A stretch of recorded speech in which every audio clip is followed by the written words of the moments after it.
Hari ini kita akan mempelajari tentang kehidupan awal manusia di Indonesia.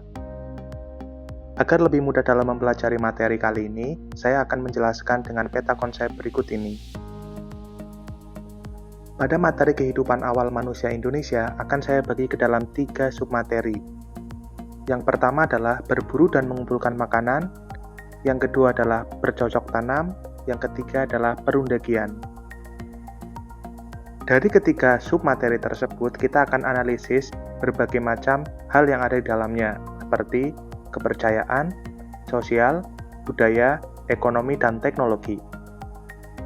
Kemudian setelah kita mempelajari tentang masa berburu dan mengumpulkan makanan, bercocok tanam, dan perundagian, kita akan mempelajari pengaruhnya dalam kehidupan masa kini.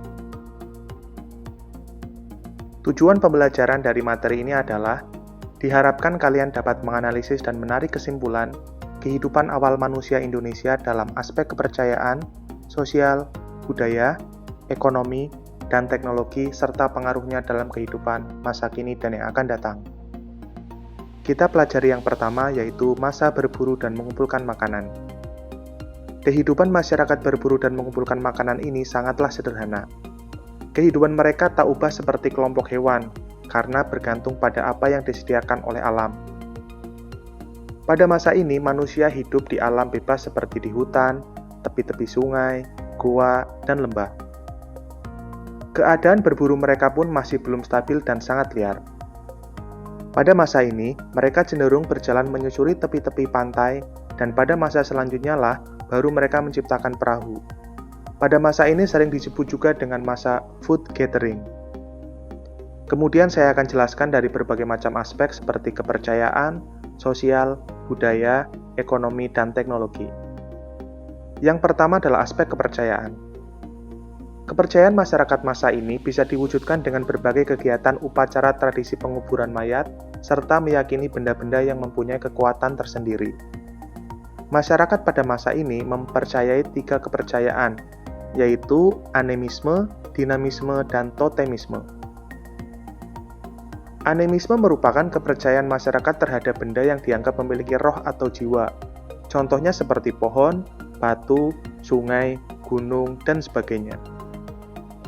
Dinamisme adalah kepercayaan bahwa segala sesuatu mempunyai tenaga atau kekuatan yang dapat mempengaruhi keberhasilan atau kegagalan usaha manusia dalam mempertahankan hidup. Kekuatan gaib itu terdapat di dalam benda-benda seperti keris, patung, gunung, pohon besar, dan sebagainya. Untuk mendapatkan pertolongan kekuatan gaib tersebut, mereka melakukan upacara pemberian sesaji atau ritual lainnya. Kemudian totemisme. Totemisme adalah kepercayaan bahwa hewan tertentu dianggap suci dan dipuja karena memiliki kekuatan supranatural. Hewan yang dianggap suci antara lain yaitu sapi, ular, dan harimau. Kehidupan sosial.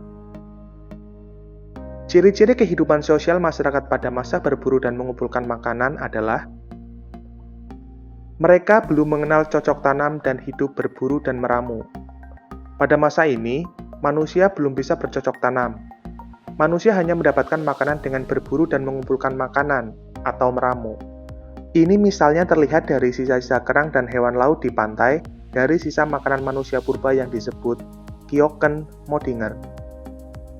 Manusia masih hidup secara nomaden, berpindah-pindah, dalam kelompok yang kecil. Manusia pada masa ini mendapat makanan dengan mengumpulkan buah liar atau kerang pantai.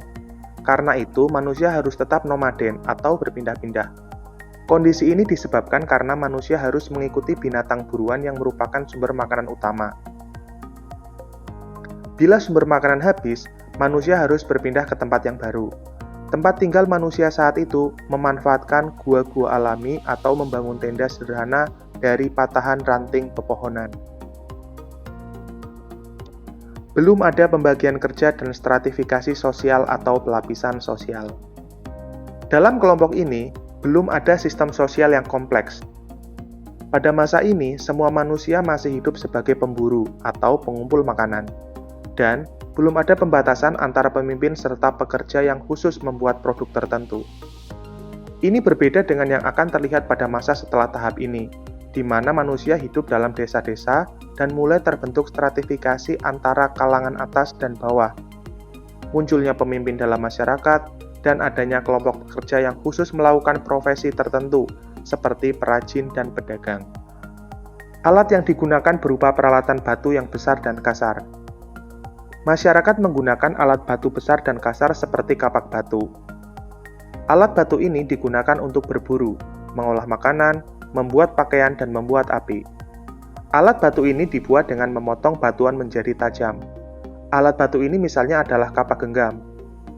Kapak genggam dibuat dari batu yang ditimbukan dengan batuan lain sehingga menghasilkan sisi yang tajam. Kapak genggam berbentuk kasar dan digunakan dengan digenggam di tangan.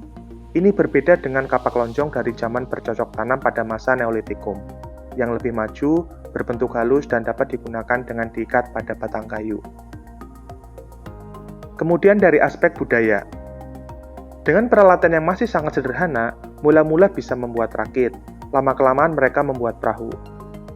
Mereka belum mampu membuat gerabah, oleh karena itu mereka belum mengenal cara memasak makanan. Salah satunya yaitu dengan cara membakar. Mereka sudah mengenal perhiasan yang sangat primitif, yaitu dengan cara merangkai kulit-kulit kerang sebagai kalung. Untuk mencukupi kebutuhan hidup, mereka membuat alat-alat dari batu, tulang, dan kayu. Pada masa itu, mereka memilih untuk tinggal di gua-gua. Dari tempat tersebut ditemukan peninggalan berupa alat-alat kehidupan yang digunakan pada masa itu, seperti kapak berimbas, kapak penetak, kapak genggam, pahat genggam, alat serpih, dan alat-alat dari tulang. Bidang ekonomi. Sistem perekonomian yang ada pada masyarakat masa itu adalah dengan cara barter, yaitu dengan kegiatan tukar-menukar barang. Bisa dengan barang yang sama maupun barang yang berbeda. Pada masa ini juga mereka bekerja sama dalam upaya memenuhi kebutuhan hidupnya. Bidang teknologi. Teknologi pada masa food catering masih sangat rendah. Hampir semua alat-alat yang digunakan masih sangat sederhana, sekedar untuk membantu pekerjaan mereka. Mereka memanfaatkan waktu dengan menciptakan teknologi baru dengan memakai teknik seperti teknik tangan, teknik pukulan, teknik goresan, roda berputar, serta teknik tatap batu. Masa yang kedua adalah masa bercocok tanam. Setelah masa berburu dan mengumpulkan makanan, kehidupan masyarakat mengalami perkembangan, yaitu mulai mengenal masa bercocok tanam. Pada awalnya, masyarakat mengenal bercocok tanam dengan sistem huma atau ladang. Pada masa ini, masyarakat hidup menetap tetapi sifatnya sementara atau sering disebut dengan bercocok tanam tingkat awal. Secara garis besar, ciri-ciri dari kehidupan masa bercocok tanam adalah sebagai berikut. Kepercayaan. Manusia pada masa bermukim dan bercocok tanam sudah mengenal suatu kepercayaan terhadap kekuatan gaib. Mereka percaya terhadap hal-hal yang menakutkan atau serba hebat. Selain itu, mereka juga memuja roh nenek moyangnya. Kadangkala, kalau melihat pohon yang besar, tinggi, rimbun, manusia merasa ngeri. Manusia pada saat itu menganggap bahwa kengerian ini disebabkan karena pohon tersebut dihuni oleh roh. Begitupun terhadap batu besar, serta binatang yang besar atau menakutkan. Mereka juga memuja kekuatan alam yang besar seperti petir, topan, banjir, dan gunung meletus, yang dianggap menakutkan dan mengerikan juga dipuja. Jika terjadi letusan gunung berapi, mereka beranggapan bahwa yang menguasai gunung sedang murka. Sistem kepercayaan masyarakat pada masa bermukim dan bercocok tanam dapat dibedakan atas dua hal, yaitu animisme dan dinamisme.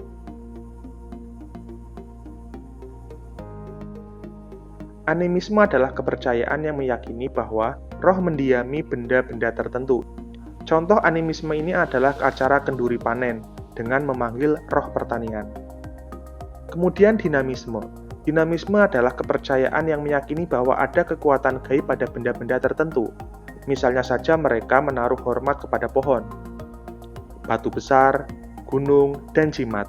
Praktek religi dan kepercayaan berupa pemujaan arwah para leluhur masih dianut oleh suku-suku pedalaman di Indonesia. Misalnya, suku bangsa Dayak di Kalimantan yang masih mempraktekkan ritual-ritual animisme dan dinamisme. Kehidupan sosial. Gambaran kehidupan sosial masyarakat pada masa bercocok tanam adalah Kehidupan bercocok tanamnya dikenal dengan berhuma, yaitu teknik bercocok tanam dengan cara membersihkan hutan dan menanaminya. Setelah tanah tidak subur, maka mereka akan berpindah ke tempat lain. Pada perkembangannya, mulai menetapkan kehidupan bercocok tanam pada tanah-tanah persawahan. Mereka telah tinggal menetap di suatu tempat. Mereka tinggal di sekitar huma tersebut, dengan cara bercocok tanam dan memelihara hewan-hewan jenis tertentu. Hal ini menunjukkan bahwa mereka telah hidup menetap. Hal ini juga menunjukkan bahwa manusia telah dapat menguasai alam lingkungan. Dengan menetap merupakan titik awal dan perkembangan kehidupan manusia untuk mencapai kemajuan. Dengan hidup menetap, akal pikiran manusia mulai berkembang dan mengerti akan perubahan-perubahan hidup yang terjadi. Jumlah anggota kelompoknya semakin besar, sehingga membuat kelompok-kelompok perkampungan. Meskipun mereka masih sering berpindah-pindah tempat tinggal, populasi penduduk meningkat. Usia rata-rata manusia pada masa ini adalah 35 tahun. Kemudian muncul kegiatan kehidupan perkampungan. Oleh karena itu dibuat peraturan untuk menjaga ketertiban kehidupan masyarakat. Kemudian diangkat seorang pemimpin yang berwibawa, kuat, dan disegani untuk mengatur para anggotanya. Mereka juga hidup bergotong royong sehingga mereka saling melengkapi, saling membantu, dan saling berinteraksi dalam upaya memenuhi kebutuhan hidupnya. Di aspek budaya, ditandai dengan kebudayaan yang semakin berkembang pesat. Manusia telah dapat mengembangkan dirinya untuk menciptakan kehidupan yang lebih baik. Peningkatan kebudayaan manusia pada masa bercocok tanam semakin banyak dan beragam, baik yang terbuat dari tanah liat, batu, maupun tulang. Hasil kebudayaan pada masa bercocok tanam antara lain yaitu beliung persegi, kapak lonjong, mata panah, gerabah, perhiasan, dan bangunan megalitikum. Bangunan megalitikum antara lain seperti menhir, dolmen, sarkofagus, kubur batu, punden berundak, waruga, dan arca. Pada bidang ekonomi pada masa bercocok tanam, manusianya tidak lagi sepenuhnya bergantung pada alam. Manusia sudah mampu mengolah alam untuk memenuhi kebutuhan hidup. Kebutuhan makanan dipenuhi dengan cara membabat hutan dan semak belukar untuk ditanami berbagai jenis tanaman sehingga terciptalah ladang-ladang yang memberikan hasil pertanian. Selain bercocok tanam, mereka juga mengembangbiakan binatang ternak seperti ayam, kerbau, dan hewan ternak lainnya. Meskipun sudah bercocok tanam dan memelihara hewan ternak, kegiatan berburu dan mengumpulkan hasil hutan masih tetap dilakukan. Manusia pada masa bercocok tanam diperkirakan sudah melakukan kegiatan perdagangan yang bersifat barter. Barang yang dipertukarkan pada waktu itu ialah hasil-hasil cocok tanam.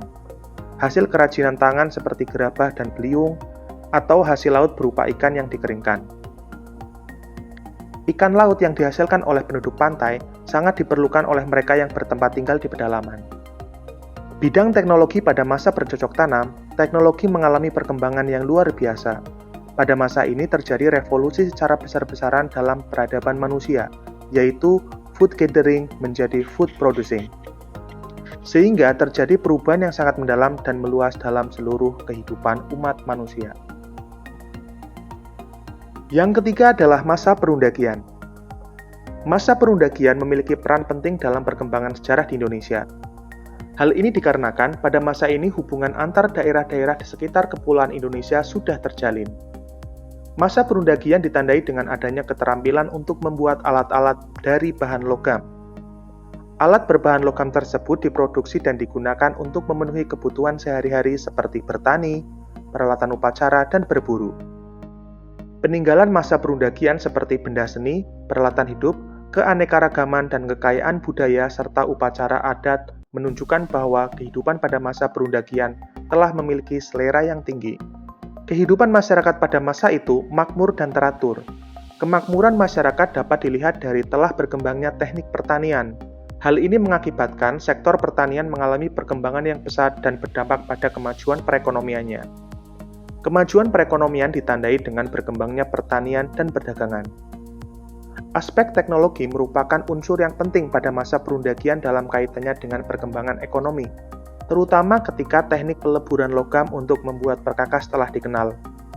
Selain itu juga, teknologi untuk membuat gerabah juga mengalami perkembangan.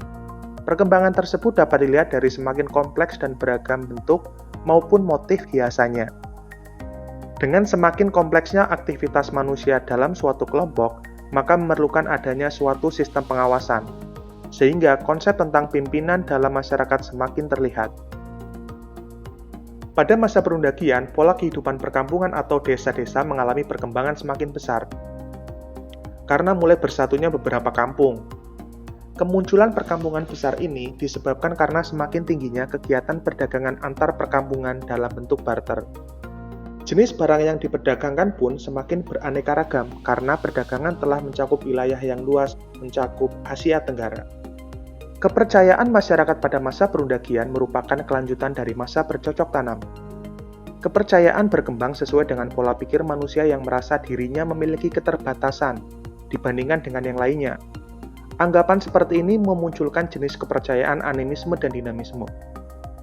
Timbulnya kepercayaan terhadap adanya kekuatan gaib yang dapat menambah kekuatan seorang yang masih hidup.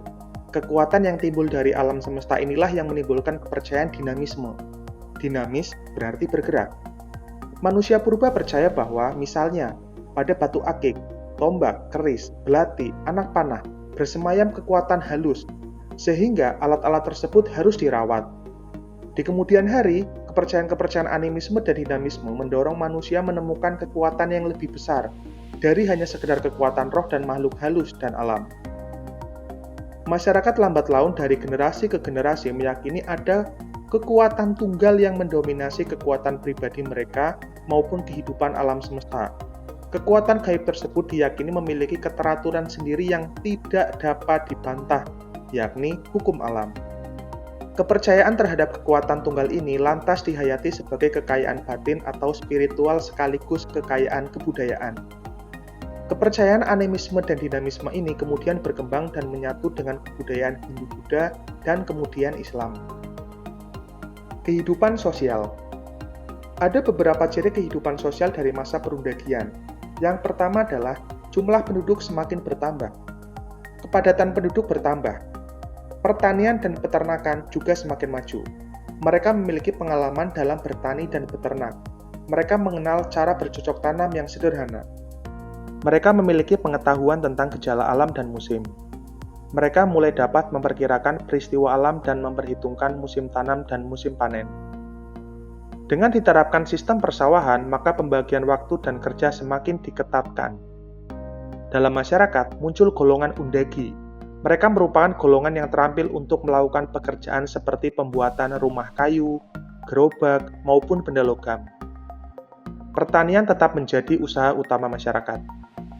Dari segi sosial, kehidupan masyarakat zaman ini semakin teratur. Contohnya, ada pembagian kerja yang baik berdasarkan kemampuan yang dimiliki masing-masing individu. Pembagian kerja semakin kompleks di mana perempuan tidak hanya bekerja di rumah, tetapi juga berdagang di pasar. Dalam bidang kebudayaan, masyarakat zaman ini telah menunjukkan tingkat budaya yang tinggi, terlihat dari berbagai bentuk benda seni dan upacara yang ditemukan. Menunjukkan mereka memiliki keterampilan masyarakat perundagian yang tinggi. Zaman ini ditandai dengan pesatnya kemampuan membuat alat-alat akibat perkembangan teknologi. Mereka menemukan teknologi peleburan biji logam. Oleh karena itu, semakin banyak manusia yang menggunakan logam untuk memenuhi perkakas hidupnya. Pada zaman perunggu, orang dapat memperoleh jenis logam yang lebih keras daripada tembaga, sebab perunggu merupakan logam campuran dari tembaga dan timah. Sehingga dapat dikatakan bahwa kebudayaan manusia pada zaman ini jauh lebih tinggi. Terbukti masyarakatnya sudah mengenal teknologi peleburan dan percampuran logam. Pada zaman besi, manusia telah menemukan logam yang jauh lebih keras lagi, di mana harus dileburkan pada titik lebur yang cukup tinggi. Sehingga alat-alat pada zaman ini telah lebih sempurna daripada sebelumnya. Kemampuan membuat benda-benda jauh lebih tinggi tingkatannya dibanding dengan masa sebelumnya. Teknologi peleburan logam yang digunakan adalah dengan sistem pemanasan, pencetakan logam, pencampuran logam, dan penempaan logam. Pada zaman perundagian, peralatan gerabah masih ditemukan dengan teknologi yang semakin maju. Hal ini menunjukkan bahwa peranan alat-alat dari gerabah tersebut tidak dapat digantikan dengan mudah oleh alat-alat dari logam. Kehidupan ini menunjang terbentuknya kehidupan yang lebih maju. yang memerlukan alat-alat pertanian dan perdagangan yang lebih baik dengan bahan-bahan dari logam. Hasil-hasil peninggalan kebudayaannya antara lain yaitu nekara perunggu, moko, kapak perunggu, bejana perunggu, arca perunggu, dan perhiasan. Nekara perunggu berfungsi sebagai pelengkap upacara untuk memohon turunnya hujan dan sebagai genderang perang. Memiliki pola hias yang beragam dari pola binatang, geometris, dan tumbuh-tumbuhan. Ada pula yang tak bermotif. Banyak ditemukan di Bali, Nusa Tenggara, Maluku, Selayar, dan Papua. Kapak perunggu bentuknya beraneka ragam, ada yang berbentuk pahat, jantung, atau tembilang. Motifnya berpola topang mata atau geometris. Bejana perunggu bentuknya mirip gitar Spanyol, namun tanpa tangkai, ditemukan di Madura dan Sulawesi. Arca perunggu berbentuk orang sedang menari, menaiki kuda, atau memegang busur panah. Ditemukan di Bangkinang Riau, Lumajang, Bogor, Palembang. Perhiasan dan manik-manik ada yang terbuat dari perunggu, emas, dan besi, berbentuk gelang tangan, gelang kaki, cincin, kalung, bandul, dan banyak ditemukan di Bogor, Bali, dan Malang. Sedangkan manik-manik banyak ditemukan di Sangiran, Pasemah, Gilimanuk, Bogor, Besuki, dan Bone. Berfungsi sebagai bekal kubur, bentuknya ada yang silinder, bulat, segi enam, atau oval. Dalam bidang ekonomi, kehidupan pada masa ini semakin pesat dan mengalami perkembangan dibanding dengan zaman yang sebelumnya. Adapun ciri-ciri kehidupan ekonomi pada masa perundakian yaitu, pada masa ini sudah dapat mengenal sistem pembagian kerja. Rumah yang dihuni tidak semuanya sederhana, bahkan ada juga yang bertingkat. Kegiatan ekonomi sudah maju dan berkembang, mulai dari bidang perikanan, pertanian, kerajinan tangan, dan lainnya. Dari sinilah mereka memulai kegiatan jual beli atau berdagang. Tatanan penduduk lebih tertata rapi, tertib, dan terpimpin. Sistem pada masyarakat ini sudah teratur. Disinilah awal mula aturan tata tertib dan norma dimulai. Masyarakat pada masa ini memiliki ketertarikan berburu dan mengandalkan makanan dari alam. Setelah alamnya berkurang, mereka akhirnya memilih untuk bercocok tanam dan membuat sawah. Di zaman ini sudah dapat ditemukan alat sawah seperti pisau dan bajak sawah. Perkembangan teknologi di Indonesia dimulai khususnya pada masa perundakian, diawali dengan kepandaian menuang logam. Untuk melebur logam dan menjadikan suatu alat diperlukan cara-cara khusus yang belum dikenal sebelumnya. Logam harus dipanaskan hingga mencapai titik leburnya, kemudian dicetak menjadi perkakas-perkakas yang diperlukan. Logam yang merupakan campuran antara timah dan tembaga yang menghasilkan jenis logam baru yang disebut perunggu. Dan untuk kebudayaan batu sendiri tidaklah punah, bahkan keduanya berkembang dan tetap dipergunakan. Zaman logam dibagi menjadi 3 zaman, yaitu zaman tembaga, zaman perunggu, dan zaman besi. Pada zaman perundakian ini terdapat 2 macam teknik pembuatan benda perunggu, yang disebut dengan teknik 2 setangkup atau bivalve dan teknik cetakan lilin atau teknik tuang atau cair perdu. Teknik 2 setangkup atau bivalve ialah teknik mencetak benda perunggu yang menggunakan 2 buah cetakan yang dapat saling ditanggupkan. Sedangkan teknik cetak tuang atau cair perdu, cetakannya berbentuk benda yang dikehendaki dibuat terlebih dahulu dari lilin. Pengaruh kehidupan awal manusia di Indonesia terhadap kehidupan masa kini. Kehidupan awal manusia sedikit banyak sangat berpengaruh terhadap kehidupan masa kini. Antara lain yaitu aspek kepercayaan. Diawali peradaban manusia, mereka telah mempercayai adanya kekuatan yang jauh lebih besar dari individu di alam semesta ini.